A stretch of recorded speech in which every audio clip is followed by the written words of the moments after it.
Hello everyone, कैसे हैं आप लोग। तो आई होप कि आप लोग बिल्कुल मस्त होंगे, स्वस्थ होंगे और आपकी पढ़ाई बहुत अच्छी चल रही होगी। और मेरे भाई, आपके फाइनल बोर्ड एग्जाम में अब कुछ ही दिन बचा हुआ है, तो ऐसे में आपके लिए क्वेश्चन बैंक का जो सीरीज होता है वो काफ़ी महत्वपूर्ण होता है कि सर हमें क्वेश्चन बैंक का पूरा सीरीज करवा दीजिए। तो मैं आपके लिए आज 2010 और 2011, ठीक है, 2010 और 2011 का सारा ऑब्जेक्टिव क्वेश्चन और इसका सब्जेक्टिव क्वेश्चन में जो इम्पोर्टेंट है केवल वही लेकर के आए हैं। कुछ अथवा में भी था और कुछ आपको जो ऑप्शन जो आपको रहता है कि 100% बनाना है तो वो भी था। उसमें से जो इम्पोर्टेंट है हम वो सारे प्रश्न को लेकर के आए हैं, ठीक है। तो चलते हम क्वेश्चन को स्टार्ट करते हैं। 2010 का है और जीव विज्ञान है, तो देखते हैं क्यों कौन सा ऑब्जेक्टिव था। मात्र 10 ऑब्जेक्टिव पूछा गया था। देखिए क्वेश्चन क्या है सर, एंटेमोफिली। मेरे भाई पहले लाइक कर दीजिएगा, बहना फटाफट एक बार लाइक कर दो। और जो भी नए हैं वो जल्दी से एक बार सब्सक्राइब कर दीजिएगा, ठीक है। वो फटाफट एक बार लाइक कर दो और एक बार सब्सक्राइब कर दीजिएगा, ठीक है। देखो आप लोग कुछ भी करो लेकिन 2009 से लेकर के 2024 तक का क्वेश्चन बैंक का हर एक क्वेश्चन लगा लो मेरे भाई। मैं गारंटी के साथ दे दूंगा कि 70 में से 35 ऑब्जेक्टिव आप बना करके ही आओगे और उस 35 में से 35 या फिर 33 ऑब्जेक्टिव आपका सही होगा। क्वेश्चन बैंक बहुत इंपॉर्टेंट मायने रखता है। देखिए पहला क्वेश्चन क्या है कि एंटेमोफिली नामक परागण की क्रिया किसके द्वारा होता है। परागण जो होता है पादप में, जब हम बात करते हैं एंटेमोफिली तब वह किनके द्वारा होगा। तो सर हमारा किसके द्वारा होता है, हमारा कीट के द्वारा होगा। क्या लगाओगे, तो जब पादप में परागण की क्रिया, परागण क्या होता है सर, नर युग्मक का मादा वाले भाग पर, मादा का जो वर्तिकाग्र होता है वर्तिकाग्र पर स्थानांतरण होने की घटना जो है कि हमारा क्या कहलाता है, एंटेमोफिली कहलाता है, ठीक है। तो एंटेमोफिली नामक परागण किस में होता है, तो कीटों के द्वारा पादप में होता है। जब कीट के द्वारा, कीड़ा के द्वारा जब परागण की क्रिया होगा तो उसको क्या कहते हैं हम लोग, एंटेमोफिली नामक परागण कहते हैं। अब देखिएगा कॉपर टी क्या रोकती है। मेरे भाई मैं बोल रहा हूं क्लास को छोड़ करके कोई नहीं जाओगे। मैं टोटल 2010 का और 2011 का टोटल ऑब्जेक्टिव और इंपॉर्टेंट सब्जेक्टिव जो हूबहू आपके पेपर में छपेंगे वही सब लेकर के आते हैं। देखिएगा कॉपर टी किसको रोकता है, तो सभी को पता है यह सर, यह क्या एक प्रकार का गर्भ निरोधक युक्ति है और ये क्या करेगा सर, निषेचन की क्रिया को रोकेगा। ये क्या करेगा कि ये जो है कि हमारा एक प्रकार का निषेचन की क्रिया को रोकता है। जैसे कोई भी पुरुष है, महिला है, शादीशुदा कर लिया है लेकिन उसके अंदर एजुकेशन की कमी है, वो बच्चे को जन्म देते जा रहा है, उसके अंदर कोई भी मतलब अभाव नहीं है, शिक्षा का अभाव नहीं है, तो जनसंख्या का वृद्धि दर बढ़ रहा है। तो इसको कम करने के लिए जो हमारे वैज्ञानिक, जो हमारा साइंस है, एक युक्ति लाया जिसको गर्भ निरोधक युक्ति कहा जाता है, जो क्या करता है कि बढ़ रहे जनसंख्या की कमी को रोकता है। उसी को हम गर्भ निरोधक कहते हैं और उसमें हमारे बहुत सारे प्रकार आते हैं। मेंडल का नियम का अपवाद है, मेंडल का जो है कि नियम का क्या अपवाद है, तो क्या लगाओगे सर, प्रभाविता का तो उसी का है, युग्मक की शुद्धता तो वही दिए हैं, स्वतंत्र अपवाहन भी वही दिए हैं, लेकिन सहलग्नता का जो नियम, ये जो देखो, ये जो है सर सहलग्नता का नियम। अब देखो सहलग्नता क्या कहलाता है, देखिएगा भाई सहलग्नता क्या कहलाता है। देखो ये क्या हो गया, एक सेकेंड देखोगे बहना। देखो सहलग्नता का नियम से आप क्या समझते हैं, तो आप ये तो समझते होंगे कि सर देखोगे, ये तो समझते होंगे कि सर ये जो है ये हमारा क्या हो गया, ये जो हमारा सर ये हमारा गुणसूत्र हो गया। बहुत अच्छी बात है। तो गुणसूत्र के अंदर जो है कि हमारा क्या है सर, जीन है, ठीक है। गुणसूत्र के अंदर क्या है कि सर हमारा जीन है, ठीक है सर। ये जो जीन है तो इस जीन में देखो बहुत सारे, गुणसूत्र के अंदर बहुत सारा जीन उपस्थित रहता है। तो सभी जीन का वह प्रवाह जो एक पीढ़ी से दूसरे पीढ़ी में जाता है या जाने की प्रवृत्ति रखता है, उस घटना को सहलग्नता का नियम कहा जाता है। इसीलिए मेंडल का अपवाद का नियम क्यों कहते हैं, क्योंकि मेंडल यही बोले थे कि जो लक्षण एक पीढ़ी से दूसरे पीढ़ी में जाता है उसको प्रभाविता का नियम कहते हैं और वह लक्षण अपने आप को प्रकट करता है। लेकिन सहलग्नता यह बोलता है कि अगर एक डीएनए है, डीएनए के अंदर जीन है, उस जीन में, गुणसूत्र के अंदर जो जीन है, जितने भी जीन है वह एक साथ समूह में एक पीढ़ी से दूसरे पीढ़ी में जो जाने की प्रवृत्ति होती है वह घटना हमारा सहलग्नता कहलाता है। अगला क्वेश्चन देखिएगा, निम्नलिखित में से कौन यौन संचारित रोग है? आंसर लगाओगे भैया कि निम्नलिखित में से कौन आपका यौन संचारित रोग का उदाहरण हो जाएगा? तो क्या लगा दोगे? टाइफाइड तो जीवाणु जनित रोग हो जाएगा, हैजा जीवाणु जनित रोग हो जाएगा, मलेरिया जीवाणु जनित रोग हो जाएगा, लेकिन क्या हो जाएगा हमारा सिफिलिस जो है यह हमारा क्या हो जाएगा भाई? तो ये जो है कि हमारा एक यौन संचारित रोग हो जाएगा। और मेरे भाई मेरी बहना आपको बोल चुके हैं याद रखने के लिए, GKS, जी से गोनेरिया, के से क्लेमेडिया और एस से सिफिलिस, यही 3 चीज याद रख लो। GKS, जी से गोनेरिया, के से क्लेमेडिया और एस से सिफिलिस, यही 3 क्वेश्चन याद रखोगे GKS और आपका यौन संचारित रोग पर प्रश्न नहीं छूटेगा। अगला क्वेश्चन देखिएगा, नेक्स्ट क्या बोलता है कि RNA का पिरामिडिन में क्या पाया जाता है? RNA का जब पिरामिडिन वाला भाग आता है तो सर उसमें हमारा क्या पाया जाएगा? तो आंसर क्या लगाओगे सर? RNA का पिरामिडिन में क्या होता है? देखोगे एडेनिन और गुआनिन तो हमारा प्यूरिन में हो गया, ठीक है। अब देखो पिरामिडिन में क्या होता है सर? हमारा क्या होता है? देखोगे एक होता है साइटोसिन, एडेनिन गुआनिन, हाँ साइटोसिन होता है, और यह ट्रिपल साइटोसिन होता है, और क्या पाया जाता है सर? थायमिन तो पाया नहीं जाएगा, और हमारा क्या पाया जाएगा? यूरेसिल पाया जाएगा। तो साइटोसिन और यूरेसिल लगा दीजिएगा, आंसर बिल्कुल ए हो जाएगा ना। साइटोसिन और यूरेसिल जो है वह आपको RNA का पिरामिडिन में पाया जाता है, ठीक है। अब अगला क्वेश्चन चलते हैं, नेक्स्ट देखिएगा कि ट्रिपल एंटीजन का टीका का उपयोग नहीं होता है, कौन सा वह रोग है? मेरे भाई देखिएगा बहना कि कौन सा वह बीमारी है जिसमें टीका का ट्रिपल एंटीजन का प्रयोग नहीं करते हैं? सर डिप्थीरिया में भी करते हैं, क्या भैया इसमें भी करते हैं, टाइफाइड में भी, टाइफाइड में नहीं करते हैं। सर काहे लगा रहे हो? सर टाइफाइड जो हमारा रोग है ये टाइफाइड रोगों के नहीं करते हैं। बाकी बात टेटनस हो गया, और क्या लगाओ भैया कि भैया टेटनस हो गया, डिप्थीरिया हो गया, सभी में हम क्या करते हैं? तो ट्रिपल एंटीजन का प्रयोग करते हैं। लेकिन टाइफाइड में किस रोगों का जांच करते हैं बहना? कौन से रोग द्वारा? तो विडाल परीक्षण। क्या लगाते हैं सर? इसमें जो है कि हम विडाल परीक्षण के द्वारा इस रोग का जांच करते हैं, टाइफाइड रोग का। अब अगला क्वेश्चन देखते हैं, PCR विधि है, PCR तकनीक जो है वह आवश्यक है। PCR मतलब क्या होता है सर? Polymerase chain reaction. क्या करते हैं सर? तो पॉलीमरेज चेन रिएक्शन है, और ये क्या करेगा सर? तो DNA संवर्धन में अपना योगदान देता है। क्या लगा दोगे? तो बहना ये क्या करेगा हमारा कि DNA संवर्धन में जो है कि अपना योगदान देता है PCR विधि। अगला क्वेश्चन देखिएगा, निम्नलिखित में से कौन है जो कि आपको ग्रीन हाउस गैस में नहीं पाया जाता है? आंसर लगा दीजिएगा, ग्रीन हाउस गैस में कौन सा तत्व है, कौन सा वह यौगिक है या वह पदार्थ है जो कि उपस्थित नहीं रहता है? मीथेन गैस पाया जाता है, क्लोरोफ्लोरोकार्बन पाया जाता है, CO2 पाया जाता है, लेकिन नाइट्रोजन गैस नहीं पाया जाता है। एक क्या लगा दोगे सर? एक नाइट्रोजन लगा दोगे, और एक आपके बोर्ड एग्जाम में जब क्वेश्चन छपेगा तो वहां क्या दिया हुआ रहेगा? हाइड्रोजन। वहां पर आपको हाइड्रोजन दिया हुआ रहेगा, समझ में आया? आपको ऑप्शन में हाइड्रोजन भी दिया रहेगा, तो याद रखिएगा ग्रीन हाउस गैस जो है उसमें हाइड्रोजन भी नहीं पाया जाता है, और आपको नाइट्रोजन भी नहीं पाया जाएगा। ग्रीन हाउस गैस में आता है हाइड्रोजन भी रहेगा या तो नाइट्रोजन रहेगा, ठीक है। तो नाइट्रोजन लगा दीजिएगा। अगला क्वेश्चन देखो, अब क्या है भैया? जो HIV एड्स रोग है, HIV निम्न में किस कोशिका को आक्रमण करता है? मतलब यह जो है कि किस रोग को, कौन सी कोशिका को यह नष्ट कर देता है? HIV कैसा रोग है? तो सर यह तो सबसे पहली बात है कि यह सर वायरस रोग है। बहुत अच्छा, कौन से वायरस के द्वारा होता है बहना? आंसर लगा दोगे, किस वायरस के द्वारा यह रोग होता है? बहुत अच्छा सर, ये जो है कि आपको रिट्रो वायरस के कारण होता है। क्या लगा दोगे सर? यह रिट्रो वायरस के कारण होता है, और ये जो आपको T हेल्पर कोशिका को नष्ट करता है। HIV एड्स रोग जो है ये क्या करेगा सर? T हेल्पर कोशिका को नष्ट कर देता है। अब देखिए अगला क्वेश्चन क्या है कि कान्हा राष्ट्र उद्यान प्रसिद्ध है? आंसर लगा दो भैया, कान्हा राष्ट्र उद्यान जो है यह किसके लिए प्रसिद्ध है?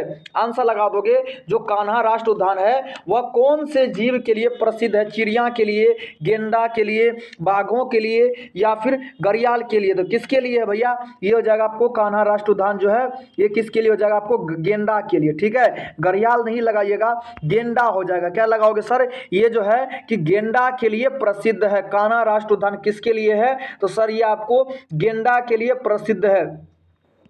अगला क्वेश्चन चलते हैं। अब नेक्स्ट क्या बोलता है भैया? आपका 10 क्वेश्चन खत्म हो गया। क्या लगा दोगे सर? हमारा 10 क्वेश्चन जो है 2010 का जो है 10 क्वेश्चन हमारा 10 क्वेश्चन खत्म हो गया बहना। कोशिश करोगे सारे के सारे ऑब्जेक्टिव को सही करने का।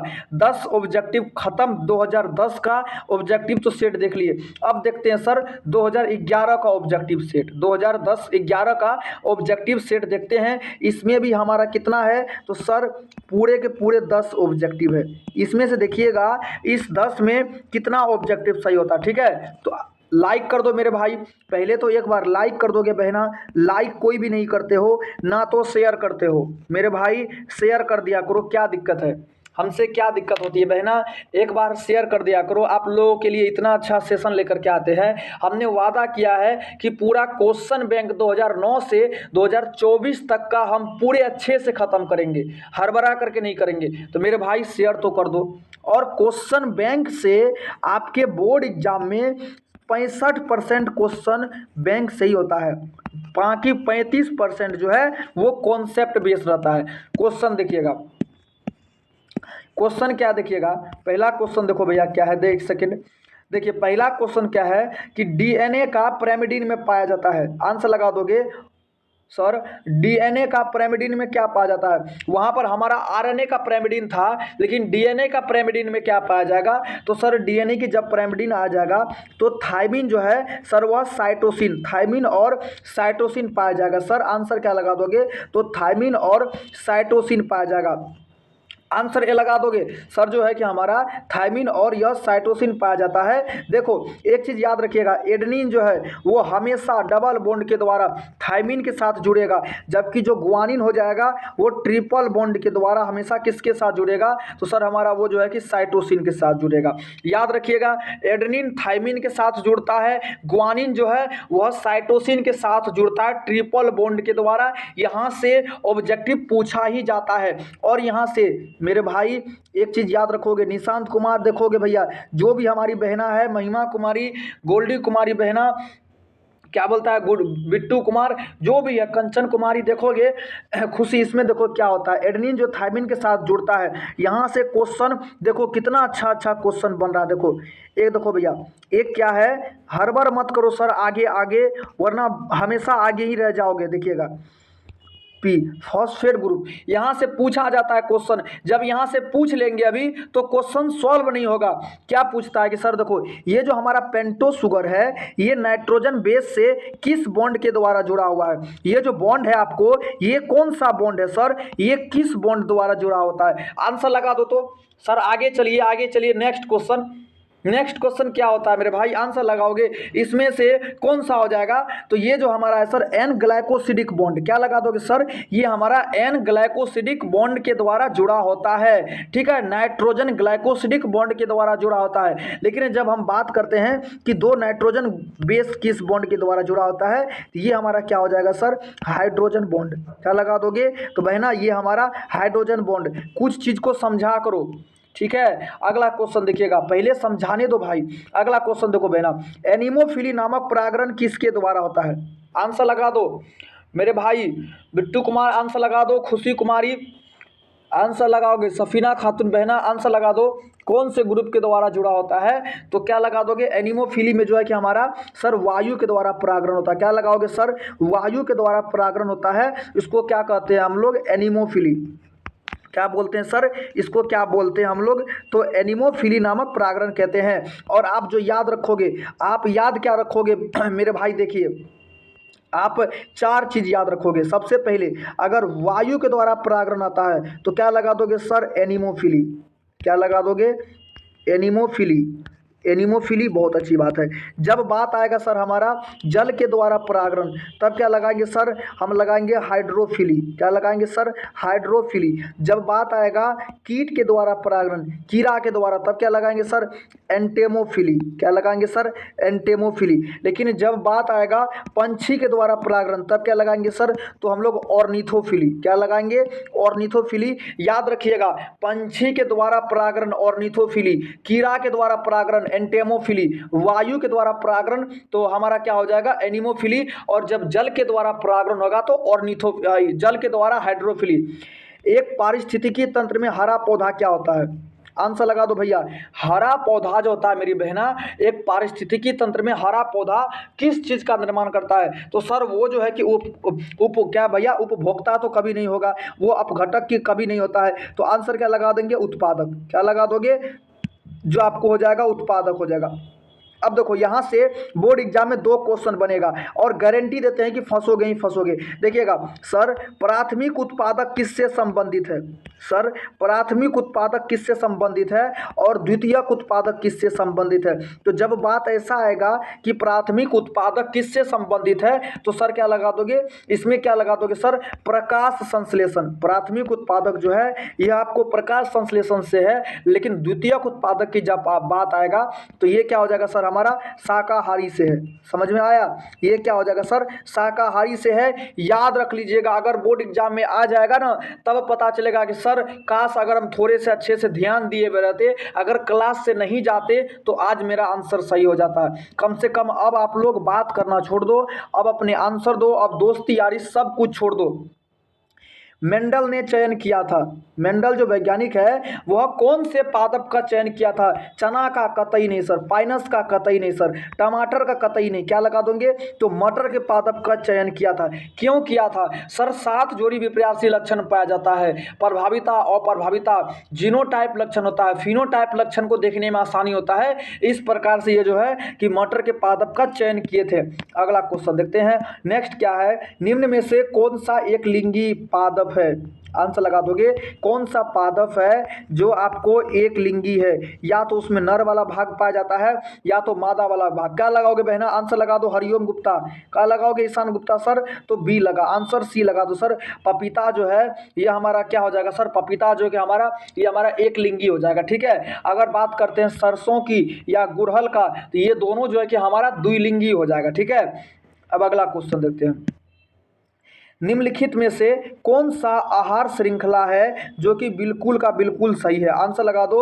निम्नलिखित में से कौन आहार श्रृंखला हमारा सही हो जाएगा? तो सर पता है ना, जो हमारा शेर जो है वो बकरी को खाएगा और जो बकरी है वो घास को खाएगा। ये जो हमारा आहार श्रृंखला है ना, ये बिल्कुल का बिल्कुल सही हो जाएगा। अगला क्वेश्चन देखिएगा। अब नेक्स्ट क्वेश्चन क्या है कि सर गोल्डन राइस, जिसको क्या बोलते हैं सर? सुनहरा धान कहते हैं, कौन सा विटामिन पाया जाता है? आंसर लगा दीजिएगा। इसमें जो है कि हमारा कौन सा विटामिन पाया जाएगा सर? तो गोल्डन राइस, जिसको सुनहरा धान कहते हैं, विटामिन ए की प्रचुर मात्रा पाई जाती है। ठीक है।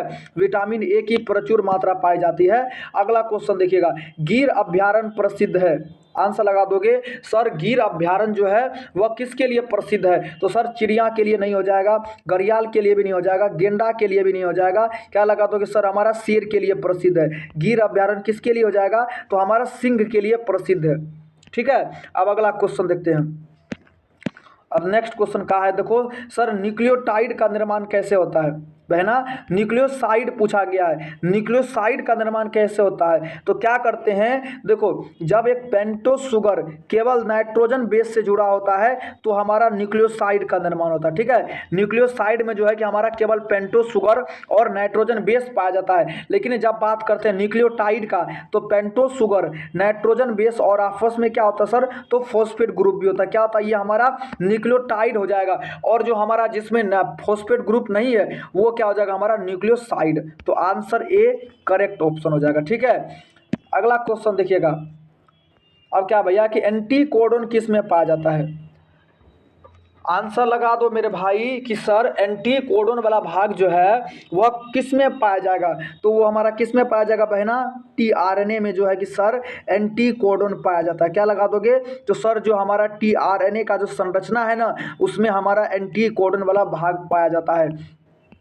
अब बता दो, आपने 20 ऑब्जेक्टिव लगाया है मेरे भाई, आप टोटल 20 ऑब्जेक्टिव लगा चुके हैं और 20 में कितना सही हुआ है जरूर ध्यान रखिएगा। ठीक है। अब चलते हैं और सब्जेक्टिव की तरफ। 20 ऑब्जेक्टिव हो गया। अब चलते हैं 2010 और 2011 में जितना इंपॉर्टेंट सब्जेक्टिव पूछा गया था वो सारे सब्जेक्टिव को बताएंगे, कहीं भी दिक्कत नहीं लेना है। चलते हैं, देखिएगा।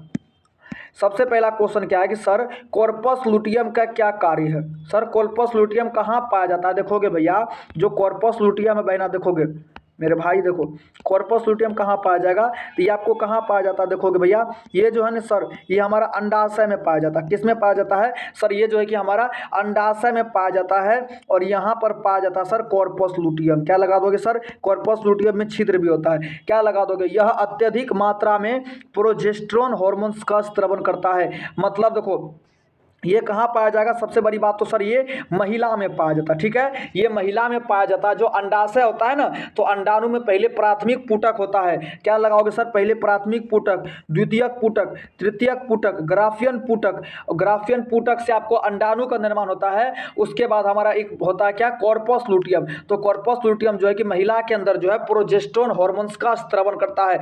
जो देखते हो ना सर, एस्ट्रोजन और प्रोजेस्टेरोन जो कि मासिक चक्र में क्या करता है, तो गर्भाशय का अंतः परत को बनाए रखता है। वही प्रोजेस्टेरोन हार्मोन्स कहाँ से होता है, तो कॉर्पस लुटियम से स्त्रवन होता है, याद रखिएगा।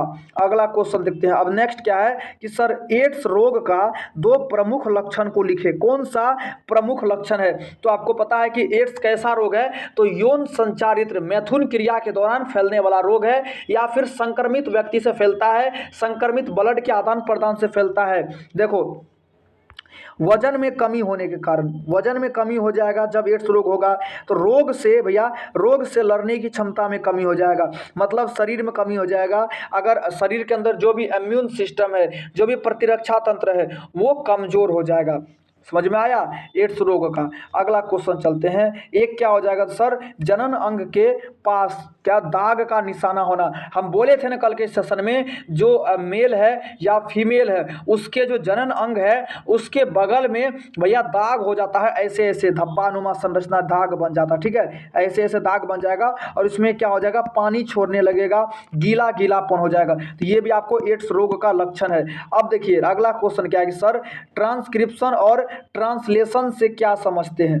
देखो ये सारे के सारे प्रश्न आपको 2009 2010 का और 2011 दोनों को हम एक ही में सम्मिलित करके लाए हैं, और कुछ ऐसा क्वेश्चन है कि जो उतना इंपॉर्टेंट नहीं था, जो नहीं पूछा जाएगा तो छोड़ दिए है। देखिएगा ट्रांसक्रिप्शन और ट्रांसलेशन में क्या अंतर है, क्या लगाओगे सर, ट्रांसक्रिप्शन क्या कहलाता है। ट्रांसक्रिप्शन एक ऐसी तकनीक है जिसमें डीएनए से आरएनए का निर्माण होता है। मतलब क्या बोलते हैं कि सर जब भी हमारा वह प्रक्रिया, वह प्रोसेस जिसमें डीएनए क्या करेगा, आरएनए का निर्माण होगा, या डीएनए से आरएनए का निर्माण होगा, तो यह घटना हम लोग ट्रांसक्रिप्शन कहते हैं। और जैसे हम लोग इसको क्या कहते हैं हिंदी में, तो अनुलेखन की क्रिया कहते हैं।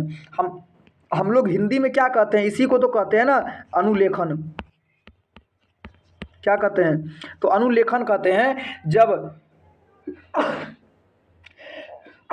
जब क्या होता है, आरएनए डीएनए से आरएनए का निर्माण होता है, तो यह घटना हमारा क्या कहलाता है सर, अनुलेखन की क्रिया कहलाता है। अब देखो, अब अगला क्वेश्चन क्या है, देखो ट्रांसक्रिप्शन को क्या कहते हैं, तो अनुवादन कहते हैं, या फिर इसको क्या ट्रांसलेशन है, इसी को तो अनुवादन भी कहते हैं ना। तो अनुवादन में क्या पढ़े थे, अनुवादन एक ऐसी तकनीक है कि जो क्या करेगा, आरएनए से प्रोटीन का निर्माण करेगा। समझ में आया। ट्रांसक्रिप्शन और ट्रांसलेशन में प्रमुख अंतर बोला है लिखने के लिए। तो पहले हम ट्रांसक्रिप्शन में क्या लिखेंगे, यह प्रक्रिया में डीएनए से आरएनए का निर्माण होता है ट्रांसक्रिप्शन में। जब ट्रांसलेशन में जाएंगे तो ट्रांसलेशन तकनीक में आरएनए जो है कि हमारा प्रोटीन का निर्माण करेगा। ये 2 मार्क्स का पूछा गया था और 2010 का क्वेश्चन है। ठीक है, 2010 में पूछा गया था। अगला क्वेश्चन देखोगे, नेक्स्ट क्या भैया कि कार्बनिक खेती से आप क्या समझते हैं। देखो किसानों के द्वारा खाद्य पदार्थ, किसानों के द्वारा खाद्य पदार्थ या फिर कार्बनिक पदार्थ का उपयोग करके अच्छे नस्लों को प्राप्त करने की खेती कार्बनिक खेती कहलाता है। मतलब कार्बनिक खेती को हम विस्तार रूप से भी जान सकते हैं, लेकिन जो हमारे बोर्ड एग्जाम में ये आपको 2 मार्क्स का आता है, तो हमें क्या जरूरी है उतने बड़े दिमाग लगाना। मतलब देखो किसानों के द्वारा खेती में जैव उर्वरक पदार्थ या फिर खाद्य पदार्थ, ठीक है, या फिर जैविक खाद का प्रयोग करके अच्छे नस्ल का प्रयोग करना, काफ़ी अच्छा फसल का प्रयोग करना, खाद्य पदार्थ में उत्पादन होने की घटना, तो हमारा क्या कहलाता है, कार्बनिक खेती कहलाता है। ठीक है, कार्बनिक खेती से आप क्या समझते हैं। अगला क्वेश्चन चलते हैं। सर ये क्वेश्चन देखो बहना, देखो बहुत ही इंपॉर्टेंट है क्वेश्चन। देखो इसी को क्या कहते हैं, देखो मनुष्य में एक्स वाई, एक्स एक्स और वाई तरह का रोग को दर्शाता है। यह जो है एक्स एक्स वाई जो है यह किस तरह का रोग को दर्शाता है। देखो सबसे पहले तो यह क्या भैया, यह एक प्रकार का आपको क्लाइनफेल्टर सिंड्रोम है। कैसा सिंड्रोम है? क्लाइनफेल्टर सिंड्रोम है, जिसे गुणसूत्री विकार भी कहते हैं। चाहे डाउन सिंड्रोम आएगा, चाहे आपका टर्नर सिंड्रोम आ जाए, चाहे क्लाइनफेल्टर सिंड्रोम आ जाए, ये सभी के सभी विकार क्या हो गया सर, ये जो है कि हमारा गुणसूत्री विकार हो गया। और यह कैसे होता है? तो सर जब गुणसूत्र की संख्या में अधिकता एवं जब अधिक हो जाएगा या फिर जब कमी हो जाएगा, उसके कारण जो रोग उत्पन्न होगा उसको गुणसूत्री रोग कहते हैं। तो अब देखते हैं क्या होता है। इस रोग में 44 गुणसूत्र पर क्या होता है कि एक लिंग गुणसूत्रों की अधिकता हो जाती है। कैसे हो जाता है देखिएगा, ये तो हमारा देखोगे ये क्या है सर, ये 44 गुणसूत्र है, लेकिन ये अलिंग गुणसूत्र है। तो इस गुणसूत्र का तो लिंग जोड़ा होगा ना, 44 एक 45 एक 46, ठीक है सर, 46 गुणसूत्र हो गया। आप क्या बोलते हो? देखो ये जो 46 गुणसूत्र है इसमें से एक एक्स लिंग गुणसूत्रों की कमी हो जाती है। देखोगे ये फीमेल मेल के अंदर होता है 44 प्लस एक्स वाई, तो था ही एक्स वाई था ना, लेकिन इसमें एक एक्स लिंग, एक जो है कि भैया ये एक्स लिंग गुणसूत्र की अधिकता हो गया है। तो इस रोग को क्या कहते हैं हम लोग? क्लाइनफेल्टर सिंड्रोम कहते हैं। क्या लगा दोगे सर? Klinefelter syndrome. और ये जो एक एक्स लिंग है ना सर, ये क्या करेगा? देखोगे ये तो महिला का गुणसूत्र होता है, ये क्या करेगा सर, इस रोग से जो भी पुरुष ग्रसित होगा, क्लाइनफेल्टर सिंड्रोम रोग से जो भी पुरुष ग्रसित होगा, उसके अंदर क्या होगा, तो स्तन ग्रंथि, जो स्तन वाला भाग होता है जो महिलाओं में पाया जाता है, वो स्तन वाला भाग बड़ा हो जाएगा। उसके बाद शरीर के बनावट थोड़ा सा अजीब प्रकार के हो जाएगा, या उसमें बोल सकते हैं जो मेल का रिप्रोडक्टिव सिस्टम होता है उसके जगह पर फीमेल का रिप्रोडक्टिव सिस्टम हो जाएगा। मतलब जिस तरह समझते थोड़े बहुत किन्नर का जो गुण आता है ना, तो वही तरह का गुण इसमें हो जाता है। ठीक है, देखोगे इसमें 47 गुणसूत्र में, ठीक है, एक एक्स लिंग गुणसूत्र की अधिकता हो जाती है।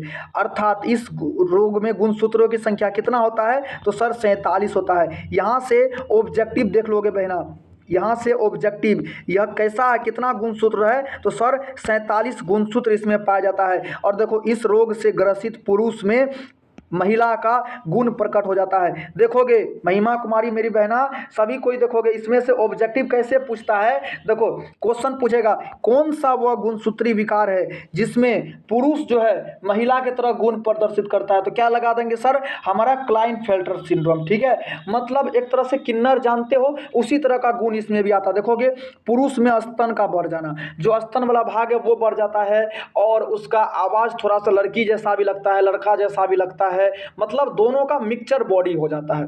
ठीक है, अब अगला क्वेश्चन की ओर चलते हैं। सारे समझ में आ गया है, अब नेक्स्ट क्वेश्चन चलते हैं।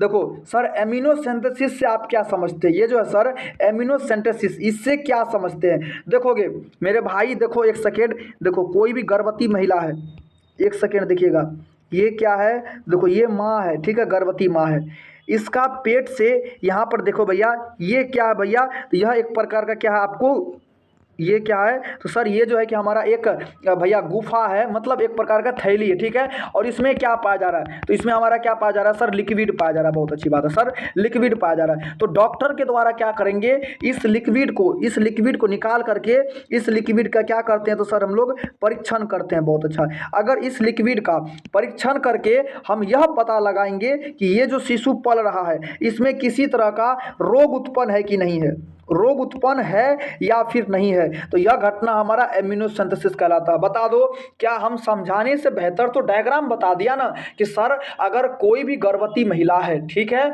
या मेरी माँ है या फिर बहन है, घर में बहुत सारी होती है, जो दीदी है, माँ है, बहन है, तो अगर मानते हैं मेरी बड़ी बहन है वो गर्भवती है, अगर हमें ऐसा लग रहा है कि मेरी बहन का जो गर्भ में जो बच्चा पल रहा है वो किसी प्रकार का रोग से ग्रसित हो सकता है, तो हम क्या करेंगे, डॉक्टर के पास लेके जाएंगे बहन को और उसको बोलेंगे डॉक्टर साहब को आप एक बार चेक कर दो। तो वो क्या करेगा कि ये जो द्रव, ये जो लिक्विड है सर, ये जो लिक्विड है, ये लाल लाल जो लिक्विड है इसको निकालेगा सुई में, और क्या करेगा सर, तो वो उसको जांच करेगा, उसमें क्या करेगा, वो लिंग का पता लगाएगा। लिंग का पता नहीं लगाएगा भैया, वो रोग का पता लगाएगा। ठीक है, रोग का पता लगाएगा, एम्यूनिटिक द्रव से पता चल जाएगा कि भ्रूण में क्या पता कोई रोग हो, कोई माता पिता का रोग हो, दमा बीमारी हो गया, कैंसर बीमारी हो गया, बहुत सारा रोग हो जाता है। तो यह पता लगाना हमारा क्या कहलाता है, एमिनो सिंथेसिस कहलाता है। मेरे भाई समझ में आया होगा ना, हमने बहुत अच्छे से और बहुत नॉर्मल भाषा में समझाया है। देखो यह एक ऐसी तकनीक है जिसके अंतर्गत एमिनोटिक द्रव्य का परीक्षण करके पल रहे भ्रूण में पल रहे शिशु का आनुवांशिक रोग का पता लगाया जाता है। ठीक है, अब देखो यहाँ से इम्पोर्टेंट क्या है, इस तकनीक के द्वारा भ्रूण के लिंग का पता लगाना कानूनी अपराध है। ऑब्जेक्टिव यहाँ से आता है, ऑब्जेक्टिव यहाँ से आता है कि एमिनो सिंथेसिस द्वारा किस चीज़ का जांच लगाना कानूनी अपराध है या किसकी विशेषता नहीं पाई जाती है, तो भ्रूण के लिंग का विशेषता नहीं पाया जाता है। अगर हम मान लेते हैं भैया, देखोगे ये हमारा, देखो भैया ये क्या कोई गर्भवती महिला है, इसके भ्रूण में भैया देखो इसका जो भैया ये भ्रूण है, ठीक है, और ये गुहा क्या हो जाएगा, इम्यूनिटी गुहा है। हम अगर सोचते हैं कि अगर भैया हम चालाकी करके पता लगा लेते हैं कि इस भ्रूण में जो नर है या फिर मादा है, तो अगर डॉक्टर तो पता लगा देगा, लेकिन ये कैसा हो जाएगा, हमारे लिए कानूनी अपराध हो जाएगा। मतलब हम क्या हो जाएंगे, क्रिमिनल हो जाएंगे। और क्या हो जाएगा, इसको क्यों माना जाता है कानूनी अपराध, हमारी बहुत बहना को होगी, शायद ईशान गुप्ता समझते होगी, सर कैसे कानूनी अपराध हो गया, तनिसन बता दो भैया। तो मेरी बहना देखो, पहले के ज़माने में क्या किया जाता था, जो भी पुरुष होता था अगर उसको पता चल गया अगर पेट में बेटी पल रहा है तो वो वहीं पर उसको मरवा देती थी, मरवा दिया जाता था। तो इसके कारण सरकार जो है बेटियों को मरवा देने के कारण जो है कि सरकार यह नियम को लाया कि ऐसा अगर कोई भी करता है तो उसको कानूनी अपराध हो जाएगा। ठीक है, और हमारे समाज आज भी लड़कियों को गलत नियत से देखती है, उसको बाहर जाने नहीं देता है, पढ़ाई करने नहीं देता है। तो अलग अलग तकनीक है, लेकिन हमें वैसा नहीं रहना, हम सही हैं, हमें सही मार्गदर्शन पर चलना है, तो हम एक सही आदमी है। ठीक है, समाज क्या बोलती है उससे मतलब नहीं है। देखिए अब क्या आता है सर, देखोगे भैया पैथोजो क्या भैया, पैथोजे शब्द का क्या अर्थ है या क्या समझते हैं, तो रोग पैदा करने वाले जितने भी सूक्ष्म जीव होते हैं उसको क्या बोलते हैं सर, उसको हम लोग क्या बोलते हैं, तो पैथोजेन कहते हैं। पैथोजेन शब्द से क्या समझते हैं, जो भी सूक्ष्म जीव होता है, जैसे कोई खतरनाक सूक्ष्म जीव हो गया, तो वो जो भी सूक्ष्म जीव जो क्या करता है, रोग उत्पन्न करता है, उसको क्या बोलते हैं हम लोग, पैथोजेन कहते हैं। ठीक है, अब अगला क्वेश्चन देखिएगा कि सर कुछ एंटीबायोटिक के नाम लिख दीजिए। एंटीबायोटिक का नाम जो क्या करता है, हमारा बैक्टीरिया से प्राप्त होता है। पहला क्या लिखेंगे सर, पेनिसिलियम, क्या लिखेंगे, पेनिसिलियम नोटेटम। उसके बाद क्या लिखेंगे, देखो भैया क्या, एम्पीसिलिन, क्या लिखेंगे सर, एम्पीसिलिन। पेनिसिलियम और एम्पीसिलिन जो एंटीबायोटिक है, ये दोनों आपको बैक्टीरिया के द्वारा प्राप्त होता है। ठीक है, अगला क्वेश्चन देखोगे, ये भी इंपॉर्टेंट है भैया, बहुत इंपॉर्टेंट है। अगला क्वेश्चन देखिएगा, अब नेक्स्ट क्या बोलता है, देखो भैया कि निकोटीन से आप क्या समझते हैं बहना, देखो मोस्ट इंपॉर्टेंट क्वेश्चन आंसर है कि सर निकोटीन से क्या समझते हैं, तो यह क्या है, यह एक रंगहीन या फिर पीला तरल एल्कलॉइड है। मतलब माने तो ये क्या सर, ये हमारा एल्कोहल है। ठीक है, ये तरल या पीला एल्कलॉइड होता है। ये क्या करेगा सर, तंबाकू के पौधे के पत्तियों में पाया जाता है। मतलब जो तंबाकू का पौधा है उसके पत्तियों में क्या पाया जाएगा, निकोटीन पाया जाता है, जो कि एक प्रकार का एल्कलॉइड है, मतलब अल्कोहल भी है। देखिएगा इसका कुप्रभाव निम्नलिखित है, इसका कुप्रभाव को जरूर याद रखोगे, 100% हम बोलते हैं। निकोटीन का कुप्रभाव से आप क्या समझते हैं, तो अत्यधिक मात्रा में क्या भैया, अत्यधिक मात्रा में तनाव का कारण होता है, अत्यधिक भैया मात्रा में लेने से लकवा मार दिया जाता है। देखो भैया निकोटीन कितना खराब है, लोग क्या करता है, तंबाकू तो खाता है, तंबाकू तो खाता है, लेकिन तंबाकू का देखो यह भी एक प्रकार का आपको ड्रग्स है, वह तंबाकू है। इसका अत्यधिक मात्रा में जो सेवन करता है ना निकोटीन को, उसको लकवा मार दिया जाता है, जिसको पैरालिसिस कहते हैं। और देखिएगा अब क्या आता है, अगला क्वेश्चन देखो भैया, नेक्स्ट क्वेश्चन क्या है कि जैविक खाद का 2 उपयोग लिखे।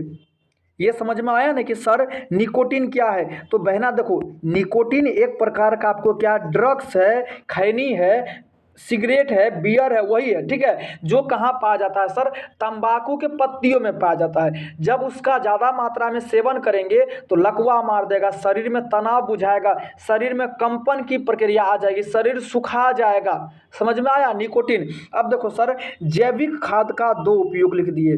मतलब देखोगे जब खेती में क्या करते हैं, जीवों के द्वारा बनाया गया नहीं बल्कि जीव से उत्पन्न खाद्य पदार्थ को जब खेत में मिलाते हैं, भैया देखोगे ये हमारा खेत है, देखो बहना देखिएगा, ये हमारा क्या है सर, ये हमारा खेत है और हम 2 बीघा खेती कर रहे हैं। ठीक है सर, हम क्या करेंगे, बाहर से खाद्य पदार्थ को इसमें नहीं मिलाएंगे। क्या कर देंगे सर, इसमें क्या करते हैं, जैसे हम लोग गोबर को मिला देते हैं, बहुत अच्छी बात है।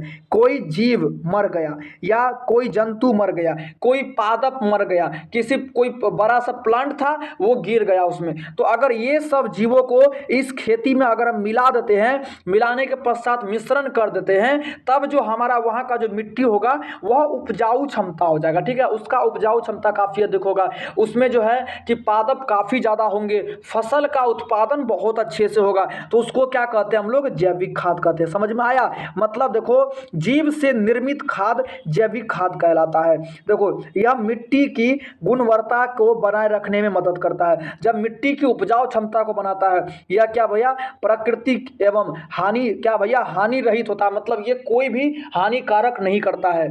समझ में आया, जैव विविध, जैव खाद, जैविक खाद से आप क्या समझते हैं।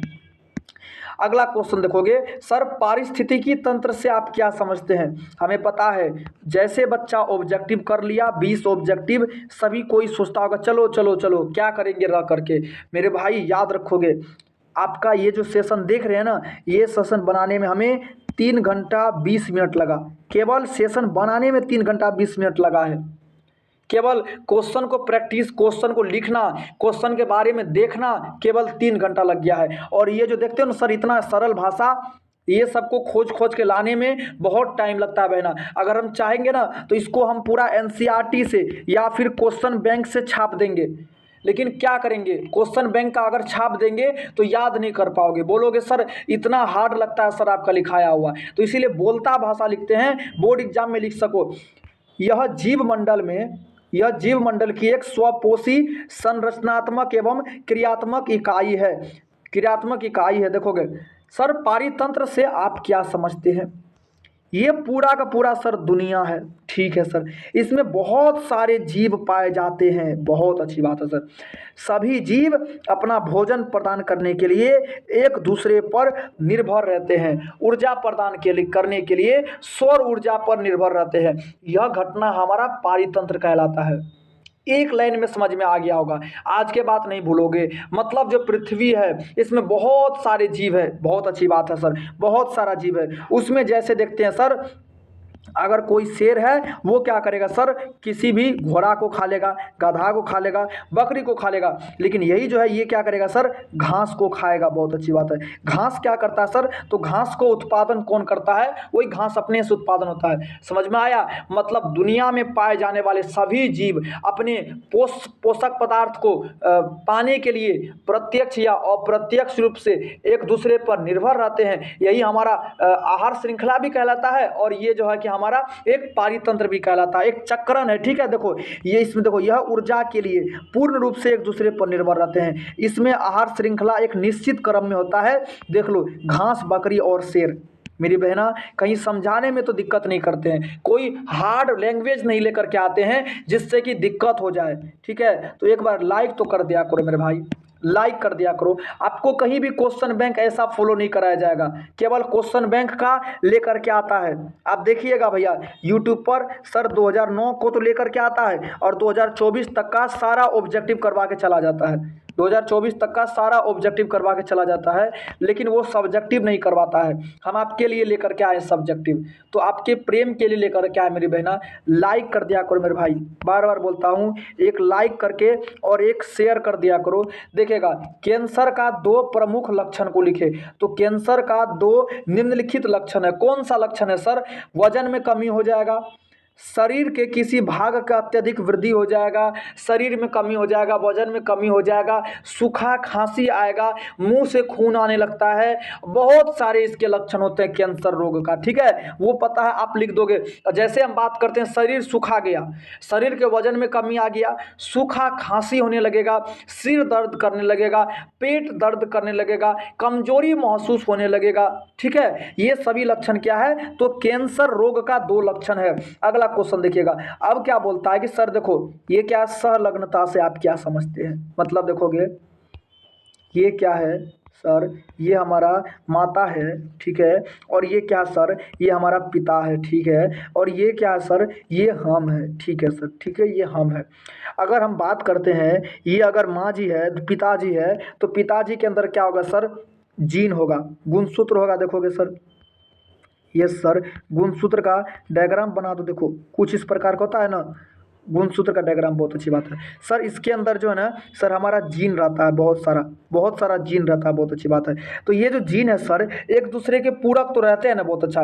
तो देखो जीन जो है सोचता है कि सर हम ये जो है कि एक पीढ़ी से दूसरे पीढ़ी में जाएं, सभी जीन चाहता है एक पीढ़ी से हम दूसरे पीढ़ी में जाए, और यह घटना हमारा सहलग्नता कहलाता है। मतलब देखो एक ही गुणसूत्र पर बहुत सारे जीन उपस्थित रहते हैं, ठीक ना। जीन का वह प्रवृत्ति जिसके कारण वह समूह में, मतलब एक समूह में ही चाहता है कि एक भैया जीव से दूसरे संतति में प्रकट करे, यह घटना हमारा सहलग्नता कहलाता। देखोगे एक ही गुणसूत्र पर पाए जाने वाले जीन की वह पुनरावृत्ति, वह भैया प्रवृत्ति, वह प्रवृत्ति जिसके कारण वह समूह में एक पीढ़ी से दूसरे पीढ़ी में जाना चाहते हैं अथवा साथ साथ रहना चाहते हैं, संलग्नता कहलाता है। मतलब भैया जो गुणसूत्र है, गुणसूत्र के अंदर जीन तो एक समूह में पाया जाता है, तो जीन की वह प्रवृत्ति जिसके कारण वह क्या सोचता है कि हम सारे के सारे जीन जो हैं एक पीढ़ी से दूसरे पीढ़ी में चले जाए और हम लोग समूह में जुड़े रहे, यह घटना हमारा संलग्नता का नियम कहलाता है। समझ में आया। अगला क्वेश्चन देखोगे सर, ग्रीन हाउस गैस का नाम बताइए। क्या लगाओगे सर, हमारा जो है ग्रीन हाउस गैस का नाम बता दो। देखो यह क्या है, तो सर CO2 पाया जाता है, बहुत अच्छी बात है। और कार्बन, मतलब कार्बन डाइऑक्साइड, और एक हमारा क्या हो जाएगा कार्बन मोनोऑक्साइड। ये दोनों आपको ग्रीन हाउस गैसों में, गैस का जो भैया तापमान को बढ़ता है, ग्रीन हाउस गैस का जो तापमान है वो कैसे बढ़ रहा है, तो ये दो उसका प्रमुख स्रोत है। अगला क्वेश्चन देखिएगा, अगला क्वेश्चन क्या है कि सर देखो जैव विविधता से आप क्या समझते हैं। सर ये देख लो सर, जैव विविधता से आप क्या समझते हैं। देखो पृथ्वी पर पाए जाने वाले सभी जीव जंतु व पौधों में प्रत्येक पर अनेकों विभिन्न प्रकार के विविधता को जैव विविधता कहलाता है। देखो भैया देखो ये कोई क्या है सर, तो ये हमारा ये मनुष्य है। अगर हम बात करते हैं तो सर ये कैसा जीव है, ये क्या हो जाएगा सर, ये जो है कि हमारा एक प्रकार का शेर है। तो सर जीव और शेर में तो अंतर है ना सर, किस प्रकार का अंतर है, तो सर अनुवांशिकी अंतर भी है, पारिस्थितिकी अंतर भी है सर, बहुत अच्छी बात है। मतलब जब शेर का बनावट देखोगे अलग है, हम लोगों का बनावट अलग है। शेर क्या खाता है, मांस खाता है, हम लोग भी मांस खाते हैं, लेकिन हम लोग मांस भी खाते हैं और कुछ शाकाहारी भी है, कुछ मांसाहारी भी है और कुछ सर्वाहारी भी है। तो समझ में आया। मतलब पृथ्वी पर जितने भी जीव पाए जाते हैं उसमें या तो भैया अनुवांशिकी रूप से विविधता, या स्पीशीज रूप से विविधता, या फिर क्या करोगे पारिस्थितिकी रूप से विविधता को जैव विविधता कहा जाता है। यह तीन प्रकार के होते हैं। कौन कौन, तो अनुवांशिकी विविधता, पारिस्थितिकी विविधता और स्पीशीज विविधता। मेरे भाई मेरी बहना इतना अच्छे लैंग्वेज लिख करके लाए हैं, इतना छोटा लिख करके लाए हैं, आपको 2 मार्क्स पूरा का पूरा मिलेगा। कोई टीचर का मजाल नहीं कि वो काट पाएगा। समझ में आया। पृथ्वी पर बहुत सारे जीव पाए जाते हैं, उसके अंदर एक दूसरे की जब तुलना में जो विभिन्नता पाई जाती है उसको जैव विविधता कहा जाता है। ठीक है मेरे भाई, लाइक कर दीजिएगा बहना। अगला क्वेश्चन देखो सर कि DNA और RNA में अंतर लिखे। सर ये तो हम लिख लेंगे। गोल्डी कुमारी बहना, कंचन कुमारी, खुशी कुमारी, महिमा कुमारी, लाइक कर दो। बिट्टू कुमार, राजेश, निशांत कुमार, जितने भी मेरे महेश भाई है सभी कोई लाइक कर दीजिएगा। देखो DNA और RNA में प्रमुख क्या अंतर है। DNA जो है सर यह ज़्यादा अस्थायी होता है, RNA जो है कि हमारा सर कम अस्थायी होता है। बहुत अच्छा बात है। DNA का आनुवंशिक सूचना को निहित करता है। जो DNA है वह केंद्रक में पाया जाता है और वो क्या करेगा, DNA क्या करेगा सर, आनुवंशिक सूचना को निहित करेगा। लेकिन RNA जो है आनुवंशिक सूचना को निहित नहीं करता, यह प्रोटीन का निर्माण करता है। DNA केंद्रक में पाया जाता है, RNA जो है कि केंद्रक और कोशिका द्रव दोनों में पाया जाएगा। DNA का संरचनात्मक द्विबलय होता है, जबकि RNA का संरचनात्मक जो आपको एकल बलय होता है। इनमें नाइट्रोजन बेस थायमिन होता है, इसमें नाइट्रोजन बेस आपको प्रमुख नाइट्रोजन बेस क्या होता है, यूरेसिल होता है। यहाँ से ऑब्जेक्टिव पूछता है, RNA में यूरेसिल, DNA में थायमिन, याद रखोगे। ठीक है अब चलते हैं नेक्स्ट क्वेश्चन देखिएगा। अब क्या क्वेश्चन आता है कि सर मलेरिया तथा न्यूमोनिया, देखो 2010 में क्या पूछा गया था, 11 का क्वेश्चन है। सर मलेरिया और न्यूमोनिया रोग का प्रसार कैसे होता है, मतलब मलेरिया रोग कैसे फैलता है सर, और न्यूमोनिया रोग कैसे फैलता है। तो जब बात करते हैं मलेरिया रोग का, तो यह कैसा रोग है सर, यह एक प्रकार का आपको टाइफाइड रोग, यह क्या भैया, तो यह एक प्रकार का प्रोटोजोआ जनित रोग है। और यह रोग का जो प्रसार है मादा एनाफ्रीज मच्छर के काटने से फैलता है, मादा एनाफ्रीज मच्छर के काटने से फैलता है। अगर हम वही बात करते हैं न्यूमोनिया रोग का प्रसारण, तो क्या होगा सर कि स्टेप्टोकोकस न्यूमोनिया नामक जीवाणु के द्वारा फैलता है। समझ में आया, मलेरिया रोग कैसे फैलता है और टाइफाइड रोग कैसे फैलता है। 2 क्वेश्चन है, 2 मार्क्स का है, 2 लाइन लिखोगे मात्र 2 मार्क्स मिल जाएगा, मात्र 2 लाइन में 2 मार्क्स मिल जाएगा। जो पूछा जाए आंसर वही दीजिएगा। अब क्या आता है, देखो सर लिम्फोसाइट की भूमिका को बता दीजिए। देखो भैया आप पढ़ते होंगे सर WBC, बहुत अच्छी बात है। हमारे शरीर में प्रतिरक्षा तंत्र, हमारे शरीर में 3 प्रकार का ब्लड पाया जाता है, एक WBC, एक RBC और एक क्या होता है हमारा प्लेटलेट्स। पता है सर, प्लेटलेट्स, WBC और RBC, तो उसी में हमारा आता है सर WBC। तो WBC का प्रकार है जिसको क्या कहते हैं, लिम्फोसाइट कहते हैं। देखो भैया इम्यून सिस्टम का मुख्य कोशिका लिम्फोसाइट है। मतलब बात करते हैं WBC, क्या करेंगे सर, WBC जो है इसका प्रकार है, WBC का ही प्रकार को क्या बोलते हैं, तो लिम्फोसाइट कहते हैं। ठीक है, ये क्या करेगा सर, शरीर का प्रतिरक्षा तंत्र है। यह 2 प्रकार के होते हैं, B और T प्रकार के। अगर हम बात करते हैं, अब देखोगे सर लिम्फोसाइट तो 2 प्रकार के होते हैं। लिम्फोसाइट होता है क्या है, तो यह आपके शरीर का प्रतिरक्षा तंत्र है। देखो B लिम्फोसाइट और T लिम्फोसाइट, ये क्या होता है, 2 प्रकार का, B और T लिम्फोसाइट होता है, 2 प्रकार का प्रतिरक्षा तंत्र होता है। अगर B लिम्फोसाइट की बात करते हैं, देखो B लिम्फोसाइट का निर्माण कहाँ से होता है, तो यह जो कि हमारा सर अस्थि मज्जा से होता है। और T लिम्फोसाइट क्या होता है, यह हमारे तरल का प्रतिरक्षा तंत्र है। ठीक है, अब देखो सर, देखो लिम्फोसाइट एंटीबॉडी, एंटीबॉडी क्या भैया, एंटीबॉडी इम्यून सिस्टम, क्या लगा दोगे सर, ये जो है कि एंटीबॉडी इम्यून सिस्टम का एक, जबकि बी लिम्फोसाइट क्या करेगा, सेल, क्या भैया, सेल मेडिटेटेड इम्यून सिस्टम है। ये क्या करेगा, टी लिम्फोसाइट जो है वो एंटीबॉडी मेडिटेटेड क्या करेगा, इम्यून सिस्टम बनाता है। जबकि बी लिम्फोसाइट क्या करेगा, लिम्फोसाइट जो वो सेल क्या भैया, मेडिएटेड इम्यून सिस्टम को बनाता है। दोनों लिम्फोसाइट है, ठीक है, दोनों का कार्य के लिए एंटीजन की आवश्यकता होती है, लेकिन यह दोनों अलग अलग तरीके से कार्य करते हैं। समझ में नहीं आया सर, नहीं सर नहीं समझ में आया, एक बार फिर से बता दो, लिम्फोसाइट क्या है, WBC का प्रकार है, समझोगे क्या है सर, WBC का एक प्रकार है, बहुत अच्छी बात है। WBC को क्या बोलते हैं, वाइट ब्लड सेल बोलते हैं। तो सर इसको तो हम लोग प्रतिरक्षा तंत्र भी बोलते हैं, बहुत अच्छी बात है। प्रतिरक्षा तंत्र किसको बोलते हैं सर, वह तंत्र जो हमारे शरीर में सुरक्षा प्रदान करता है, बाहर से जितने भी जीव आएंगे वो सभी को मारने का कार्य करेगा, उसके प्रति लड़ने का कार्य करेगा, उसको प्रतिरक्षा तंत्र कहते हैं। सर क्या भैया, लिम्फोसाइट भी तो प्रतिरक्षा तंत्र है ना, क्योंकि लिम्फोसाइट तो OBC का ही एक प्रकार है। OBC बाप है तो OBC का बहुत सारे प्रकार है, बहुत सारे बेटा, उसी में से एक लिम्फोसाइट हो गया। तो अब समझ में आ गया पूर्ण रूप से।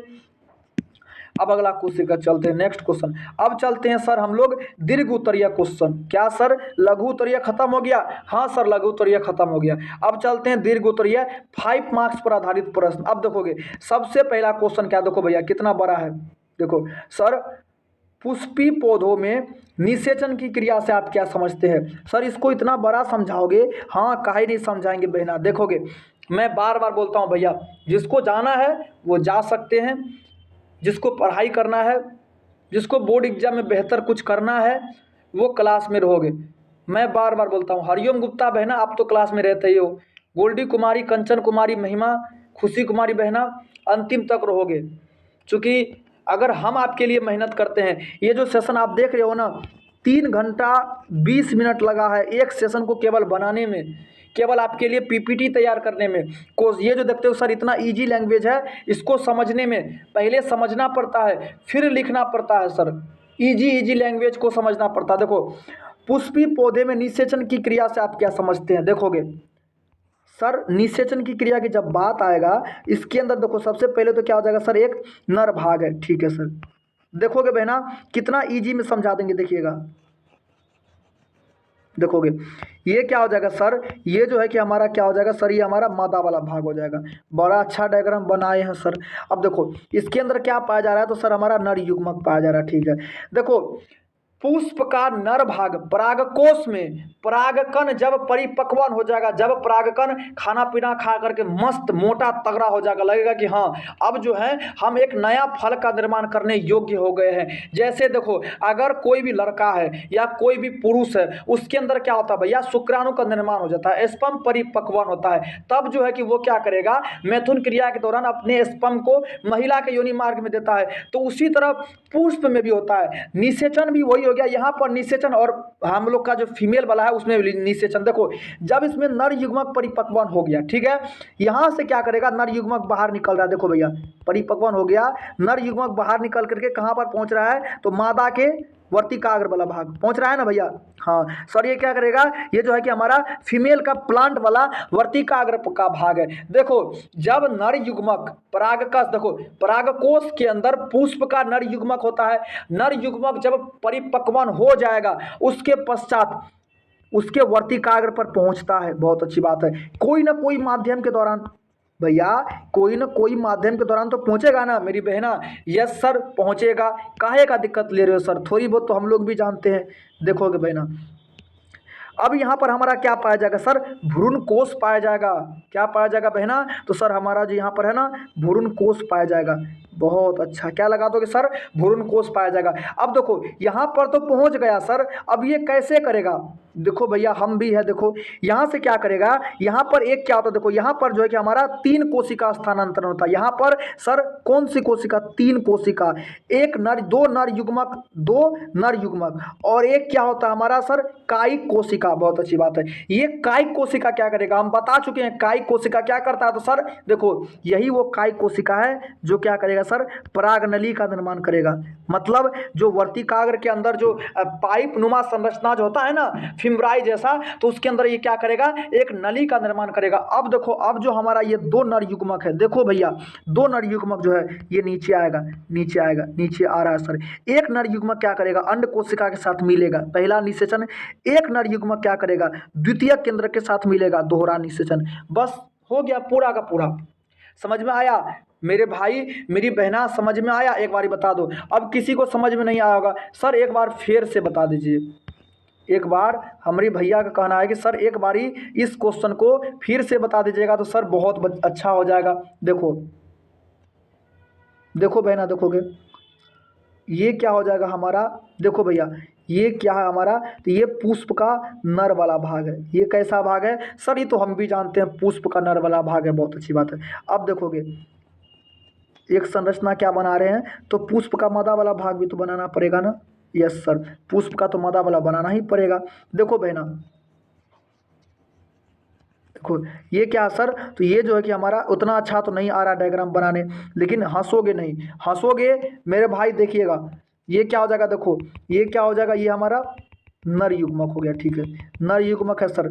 ये नर युग्मक क्या करेगा, जब ये परिपक्वन हो जाएगा, जब ये मैच्योर हो जाएगा, ये क्या करेगा, यहाँ से निकलेगा, यहाँ से निकल करके ये देखो मादा के वर्तिकाग्र वाला भाग पर स्थानांतरण कर दिया। ठीक है, स्थानांतरण कर दिया किसी का किसी माध्यम के दौरान, ये तो पता है ना। यस सर, ये जो है परागण की क्रिया जो है कि हमारा माध्यम के दौरान होता है, चाहे वो वायु आ जाए, कीट आ जाए, जल आ जाए, ये सब के दौरान होता है। अब देखोगे सर जो ये जो है ना सर, इसके अंदर क्या पाया जाएगा, तो सर हमारा भ्रूण कोष पाया जाता है। क्या लगा दोगे सर, भ्रूण कोष पाया जाएगा। देखना बहना इतने अच्छे से समझ में आएगा कि देखिएगा भ्रूण कोष पाया जाता है। देखो भैया भ्रूणकोश में 2 केंद्रक, बाकी बात एक एक केंद्रक। अब देखो सर यहाँ पर कितना कोशिका स्थानांतरण किया, 3 कोशिका। कैसे सर, एक कायिक कोशिका, क्या करोगे सर, एक जो है कि हमारा एक कायिक कोशिका स्थानांतरण किया। ये कायिक कोशिका क्या करेगा मेरी बहना, देखोगे एक कायिक कोशिका और 2 नर युग्मक, ये कायिक कोशिका क्या करेगा सर, परागनली का निर्माण कर दिया। बहुत अच्छी बात है सर, परागनली का निर्माण कर दिया। अब क्या करेगा, एक नर युग्मक जो है यहाँ से आएगा, एक नर युग्मक भैया उसके अंदर आएगा, आया ये नर युग्मक आया, ये क्या करेगा सर, अंड कोशिका के साथ संलयन कर लिया, एन और एन, अंड कोशिका के साथ संलयन करके 2n बना लिया। फिर एक नर युग्मक आ रहा है, उसके बाद जो है कि सर इसके अंदर क्या है ना कि एक फिर नर युग्मक आ रहा है, एक फिर नर युग्मक आ रहा है। ये दूसरा नर युग्मक क्या करेगा सर, ऐसे आएगा और ये क्या करेगा, द्वितीयक केंद्र के साथ मिल करके n और 2n का निर्माण कर लेगा, ये 3n कहला गया। अब बता दो मेरी बहना, कहीं तो दिक्कत नहीं है भैया, हर चीज़ बता दिए हैं। इसी को जो है मेरे भाई मेरी बहना, इसी को क्या कर दिए हैं तो सर आप लिख करके डाल दिए हो, यस सर, यस मेरी बहना, देखो भैया इसी को लिख करके डाले हैं। देखो पुष्प का, देखिएगा हम समझाने में नहीं छोड़ते हैं, पुष्प का नर वाला भाग किसको कहते हैं, परागकोश को कहते हैं, उसके अंदर परागकण का निर्माण होता है। वही तो सर लिखे हो, परागकण का परिपक्वन होने के पश्चात वर्तिकाग्र जो लिखे थे, ये वाला जो संरचना था जहाँ पर ये आया था वर्तिकाग्र, देखो भैया वर्तिकाग्र पर क्वेश्चन क्या है कि वर्तिकाग्र पर स्थानांतरण, वर्तिकाग्र पर भैया स्थानांतरण होने की प्रक्रिया परागगण कहलाता है, परागण की क्रिया। परागगण होने के पश्चात भैया वर्तिकाग्र पर 2 नर युग्मक आते हैं, बहुत अच्छा। और एक कोशिका कायिक कोशिका स्थानांतरण होता है, जिसमें से कायिक कोशिका क्या करेगा सर, परागनली का निर्माण करता है और जिस रास्ते से परागकण भ्रूण कोश तक पहुंचता है, बताए थे ना, परागकण का भ्रूण कोश तक पहुंचने के पश्चात एक नर युग्मक अंड कोशिका के साथ, देखो अब यहाँ पर क्या, देखो भैया एक नर युग्मक वो अंड कोशिका के साथ संयोजन करेगा, क्या करेगा सर, एक n और एक हमारा n करेगा, तो 2n का निर्माण हो जाएगा, युग्मनज बना लेगा। एक नर युग्मक देखो फिर क्या है सर, दूसरा नर युग्मक जो है कि हमारा द्वितीयक केंद्र के साथ संयोजन करेगा, जिसको क्या बोलते हैं तो n और 2n कहते हैं, जो क्या करेगा सर, हमारा 3n का निर्माण कर देगा। और देखो निर्माण करता है, यह घटना पुष्प में निषेचन कहलाता है। सर हम फूल तूल नहीं बनाएंगे, फल का निर्माण कैसे होगा वो थोड़ी पूछा है, खाली पूछा है निषेचन की क्रिया की जानकारी दे। समझ में आ गया भाई, 5 मार्क्स आपके हाथों में है, 5 मार्क्स आपके हाथों में है, सही है। अब अगला क्वेश्चन चलते हैं सर, अब नेक्स्ट क्वेश्चन देख लेते हैं सर। देखो वायु प्रदूषण से आप क्या समझते हैं सर, वायु प्रदूषण क्या है थोड़ा समझा दीजिएगा। देखो हानिकारक गैसों का स्वच्छ वायु में मिश्रण होने की घटना वायु प्रदूषण कहलाता है। इसमें बहुत सारे हानिकारक गैस पाए जाते हैं। देखोगे भैया हमारे पास देखो मेरी बहना, हम घर में है, हमारे गांव में, हमारे या घरों में एक गार्डन है, ठीक है, उसमें हरे भरे नीम का पौधा है, बहुत सारा अच्छा अच्छा पौधा है, जिससे अच्छा अच्छा ऑक्सीजन मिलता है।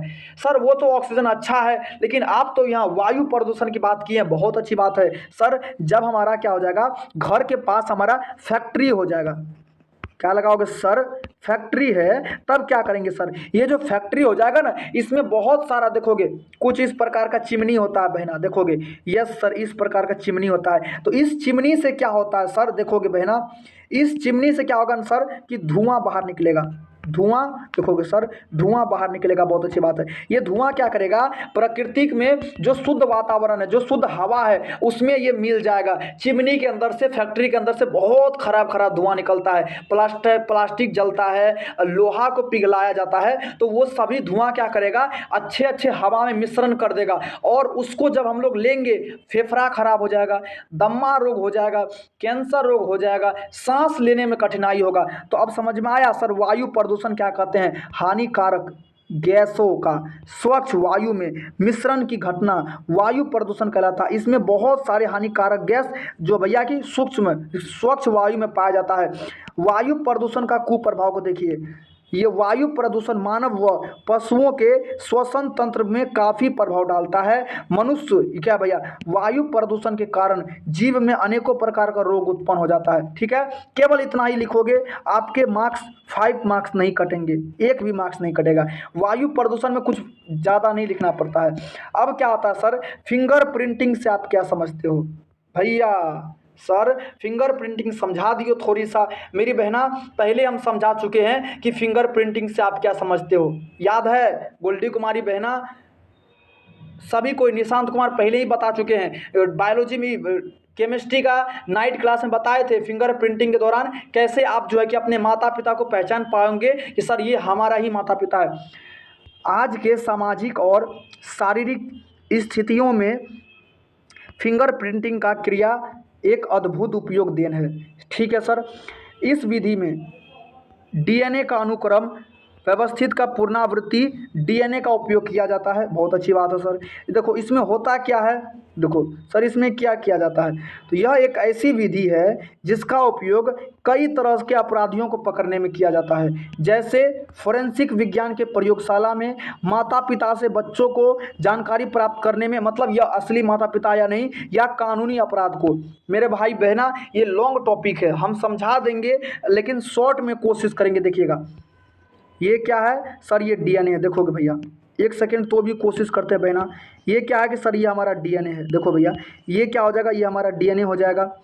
ये डीएनए का नाइट्रोजन क्रम जो है ना सर, देखो ये डीएनए का नाइट्रोजन क्रम देखो, अगर इसमें क्या करेंगे AUG, क्या AGU है, तो इसमें भी क्या हो जाएगा भैया AGU। ठीक है, यही जो क्रम है ना सर, ये क्रम का पुनरावृत्ति होता है। अगर हम दूसरे डीएनए में देखेंगे, अगर ये 3 डीएनए है, जिस डीएनए में यही क्रम अगर पाया जाएगा, अगर मानते हैं इस डीएनए का भी क्रम जो है कुछ इस प्रकार का AGU, अगर यही क्रम पाया जा रहा है, मतलब ये दोनों डीएनए एक दूसरे का समान है, यह दोनों आदमी क्या है कि एक लक्षण, मतलब एक ही प्रकार के हैं, मतलब एक ही माता पिता के हैं। समझ में आया। फिंगरप्रिंटिंग हम बता चुके हैं बहुत अच्छे से बहना, और अभी बताने के लिए डायग्राम बनाना पड़ेगा, और डायग्राम का सुविधा है सर, है समझा काहे नहीं देते हैं सर।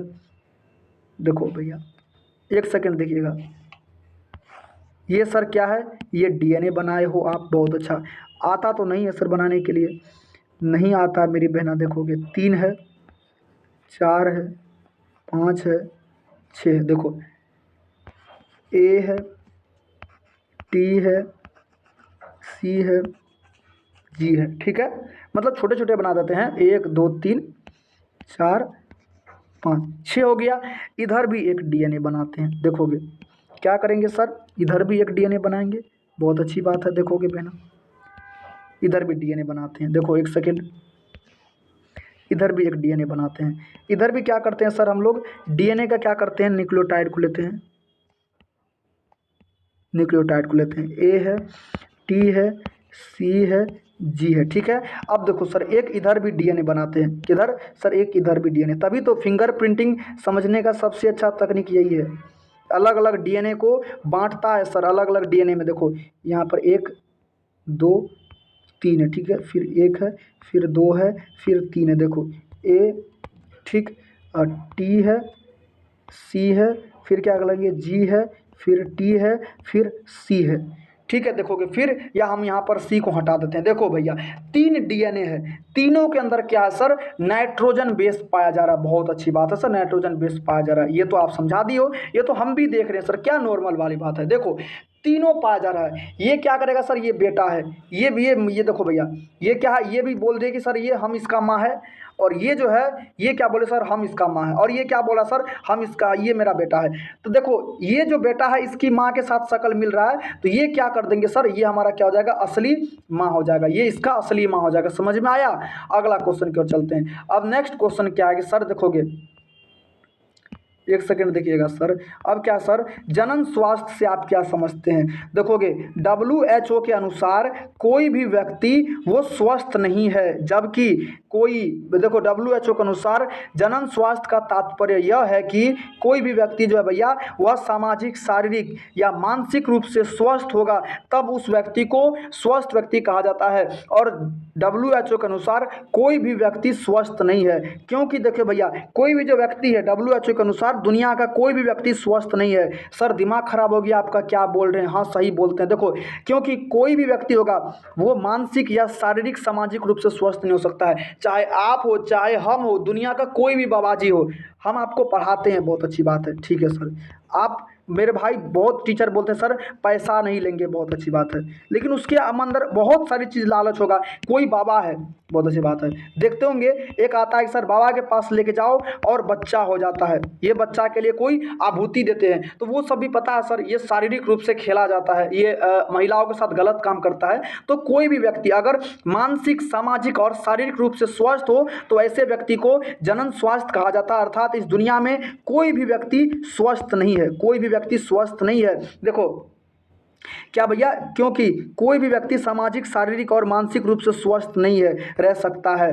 देखो है उसमें किसी न किसी तरह का दोष पाया ही जाता है। दुनिया में पहला बार देखो दुनिया में दुनिया में भारत पहला देश है जहाँ पर राष्ट्रीय स्तर पर जनन स्वास्थ्य जन क्या भैया जननात्मक स्वास्थ्य समाज को प्राप्त करने की एक प्रक्रिया योजना बनाई गई, जिसको क्या कहा जाता है, परिवार नियोजन कहा जाता है। परिवार नियोजन के नामों से जाना जाता है। इसको 1951 में लागू किया गया था। मतलब देखो भैया, ये 1951 में परिवार नियोजन को लागू किया गया था, जिसका क्या कथन है, तो सर इसका कथन यह है कि जो कोई भी जो जीव है, माता पिता है, वो ज़्यादा बच्चे को जन्म ना दे, क्योंकि ज़्यादा संतति का जन्म जैसे होगा सर खाने पीने में कमी होगी, आपूर्ति में कमी होगा। तो यही घटना हमारा कहलाता है जनन स्वास्थ्य का डेफिनेशन। समझ में आया। अब अगला क्वेश्चन देख लेते हैं। ये अंतिम क्वेश्चन देखोगे सर, आहार श्रृंखला से आप क्या समझते हैं। देखो वही तो पता है सर, जीव मंडल में या पारितंत्र में विभिन्न प्रकार का जीव अपने भोजन पदार्थ को प्राप्त करने के लिए प्रत्यक्ष या अप्रत्यक्ष रूप से एक दूसरे पर निर्भर रहते हैं। इसको खाद्य श्रृंखला या आहार श्रृंखला कहते हैं। अब देखोगे ये तो समझा चुके हैं सर, पहले ही हम समझा चुके हैं। देखो इसमें क्या होता है सर, देखो एक क्या होता है कि सर हमारा देखोगे उत्पादक, पहला क्या होता है कि उत्पादक, यह आहार श्रृंखला में उत्पाद करता है हरा पौधा। जो उत्पादक करेगा उसको हरा पौधा कहते हैं। देखो भैया यह अपना भोजन दूसरे से नहीं बनाता है, यह स्वयं बनाता है। अब क्या आता है दूसरा नंबर में सर, उत्पादक से आप क्या समझते हैं। उत्पादक दो प्रकार के होते हैं, प्राथमिक उत्पादक जिसका संबंध है प्रकाश संश्लेषण से, द्वितीयक उत्पादक जिसका संबंध क्या है सर, शाकाहारी से संबंध है। समझ में आया, शाकाहारी से संबंध है। अगला क्वेश्चन देखोगे, अब क्या होता है सर, उपभोक्ता भी तो होता है। अगर कोई पारितंत्र है, ठीक है, हाँ, उसमें क्या हो जाएगा, एक उत्पादक हो जाएगा, ठीक है, दूसरा उपभोक्ता हो जाएगा, ठीक है। तो उपभोक्ता क्या हो जाएगा, वे सभी जीव जो अपना भोजन स्वयं नहीं बनाते हैं, जो दूसरे पर निर्भर रहते हैं, उपभोक्ता कहलाता है। यह तीन प्रकार का होता है। प्राथमिक उपभोक्ता का संबंध किससे हो जाएगा, शाकाहारी से हो जाएगा। द्वितीयक उपभोक्ता का संबंध किससे हो जाएगा, मांसाहारी से हो जाएगा। और तृतीयक उपभोक्ता का संबंध किससे हो जाएगा, सर्वाहारी से हो जाएगा। समझ में आया। पारितंत्र वही कहलाता है, पृथ्वी पर बहुत सारे जीव पाए जाते हैं, वो अपना भोज्य पदार्थ पाने के लिए एक दूसरे पर निर्भर रहते हैं। उसमें से क्या आता है हमारा, एक आता है उत्पादक, ठीक है। उत्पादक क्या करेगा, अपना भोजन स्वयं बनाता है, पेड़ पौधा। प्राथमिक उत्पादक प्रकाश संश्लेषण से संबंध है, द्वितीयक उत्पादक शाकाहारी से है। अब आता है उपभोक्ता जो अपना भोजन स्वयं नहीं बनाता, दूसरे पर निर्भर रहता है। तो प्राथमिक उपभोक्ता शाकाहारी, द्वितीयक उपभोक्ता मांसाहारी और तृतीयक उपभोक्ता जो है कि भैया वह सर्वाहारी। और आपका सब चीज़ खत्म हो गया मेरी बहना। 2009, 2010 और 2011 टोटल ऑल टू ऑल हमने आपसे प्रोमिस किया था, ख़त्म हो गया। अगर आप लोग इस सेशन को शेयर कीजिएगा, अगर इसको ज़्यादा से ज़्यादा लाइक करोगे मेरे भाई, ज़्यादा से ज़्यादा दूसरों के पास बोलोगे, तो फिर मैं आपके लिए कल आपके लिए 2011 और 2012 का सेशन लेकर के आएंगे। कल 2011 और 2012 का, ठीक है। तो best of luck final board exam के लिए मेरे भाई। मस्त रहो, स्वस्थ रहो, अपना पढ़ाई करते रहो और मेहनत खूब करो। मैं आपके साथ हूँ। मिलते हैं हिंदी के क्लास में 100 क्वेश्चन के साथ। धन्यवाद।